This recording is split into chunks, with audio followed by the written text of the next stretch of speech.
বলি তাহলে বুঝতে সুবিধা হবে। আসলে laser treat is the pioneer in aesthetic dermatology এই পুরো সাবকন্টিনেন্টে। এটা আমরা তৈরি করেছি 2010 সালে, এটা আসলে তৈরি হয়েছে 2010 সালে আমরা স্টার্ট করার পর আমরা এখন 2025, দ্যাট মিন্স 15 বছর হয়ে গেছে। আর আমি পার্সোনালি আমি প্রফেসর ডক্টর সরকার মাহবুব আহমেদ শামীম, আমি chief consultant laser treat Dhaka dermatology institute,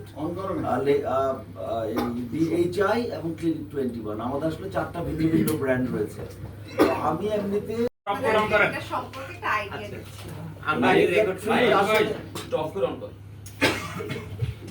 laser treat আসলে ট্রেন্ড সেটার। We set the trends, everyone follows. সারা বাংলাদেশে সহ বাইরের যত ধরনের অত্যাধুনিক যা সার্ভিস আছে সবই লেজার ট্রিট প্রবর্তন করেছে। লেজার ট্রিট 4টা ব্র্যান্ড আছে, সেটা হচ্ছে লেজার ট্রিট আমরা অ্যাস্থেটিক ডার্মাটোলজি করি, ঢাকা ডার্মাটোলজি ইনস্টিটিউটের মাধ্যমে আমরা ট্রেনিং দেই অন্যান্য ডাক্তারদেরকে, আর ক্লিনিক্যাল ডার্মাটোলজি পেশেন্টদেরকে। আর ক্লিনিক 21 আমাদের নতুন একটা ভেঞ্চার, যেখানে আমরা অ্যাস্থেটিক গাইনোকোলজি এবং সেক্সুয়াল মেডিসিন নিয়ে কাজ করি। আমাদের আরেকটা ব্র্যান্ড আছে হেয়ার ট্রান্সপ্লান্টের জন্য ডিএইচআই। তো এখানে আপনারা সবাই হয়তো আমরা লেজার ট্রিটমেন্ট করেছেন কিনা জানি না, আপনারা দেখবেন এখানে একটা হল অফ ফেম আছে।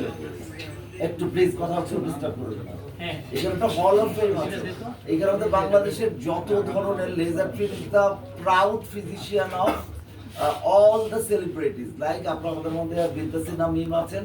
তাছাড়াও আমাদের এখানে একটা হল অফ ফেম আমরা দাঁড়িয়েছি, যেখানে মধ্যে আমাদের ঝগড়া হয় যে কে হল অফ ফেমে আসবে। লেজার ট্রিটের হল অফ ফেমের মধ্যে জয়া হাসান আছেন, মেহজাবিন আছেন, নুসরাত ফারিয়া আছেন, বিদ্যাসিনা মিম আছেন। আর ছেলেদের মধ্যে ছিল আরফিন শুভ।